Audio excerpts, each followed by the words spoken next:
کوئی بندہ بھی کسی کے پاس جاتا ہے دنیا میں تو تحفہ لے کر جاتا ہے، مریض کے پاس جاتا ہے تو تحفہ لے کر جاتا ہے، دعاؤں کو تحفہ، فروٹ کا تحفہ، پیسوں کا تحفہ، شادی پر جاتا ہے، کسی موقع پر جاتا ہے تو تحفہ لے کر جاتا ہے تاکہ محبتیں تقسیم ہو، محبتیں بڑھے۔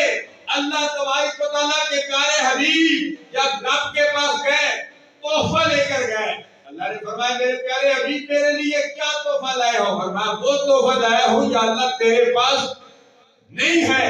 اللہ نے فرمایا میرے پاس تو سب کچھ ہے، ان اللہ علی کل شیء قدیر، میں متکبر ہوں، میں جبار ہوں، میں غفار ہوں، میں سب کچھ ہوں، زمین کا مالک میں ہوں، آسمان کا مالک میں ہوں، ستاروں سیاروں کا تمام کائنات کو پیدا کرنے والا میں ہوں، میرے پاس تو سب کچھ ہے، میرے پاس تو کسی چیز کی کمی نہیں ہے۔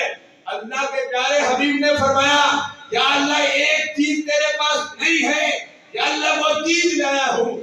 رب ذوالجلال نے فرمایا میرے پیارے حبیب محبت سے باتیں ہو رہی ہے، اے میرے پیارے حبیب جو تحفہ لائے ہو وہ دیجئے۔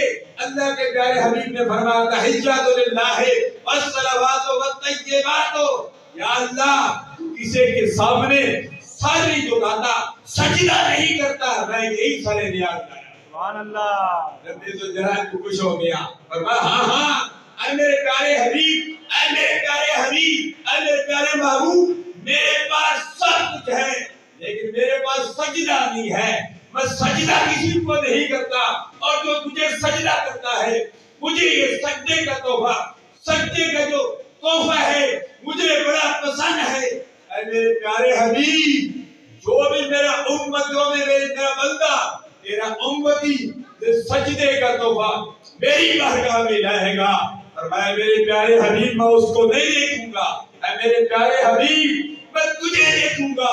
میرا پیارا حبیب یہ سجدے کو تحفہ لایا تھا، جب آپ کا امتی بھی تحفہ لائے گا، فرمایا میں فرشتوں سے بھی کہوں گا اے فرشتوں گواہ ہو جاؤ اس بندے میں جھکنا، میری بارگاہ میں جھکنا اس کا کام تھا، یا اس بندے کو بخشنا میرا کام ہے۔ سبحان اللہ۔ اے جب مسجد خشوع مدینہ میں آنے والوں مجھ سے لے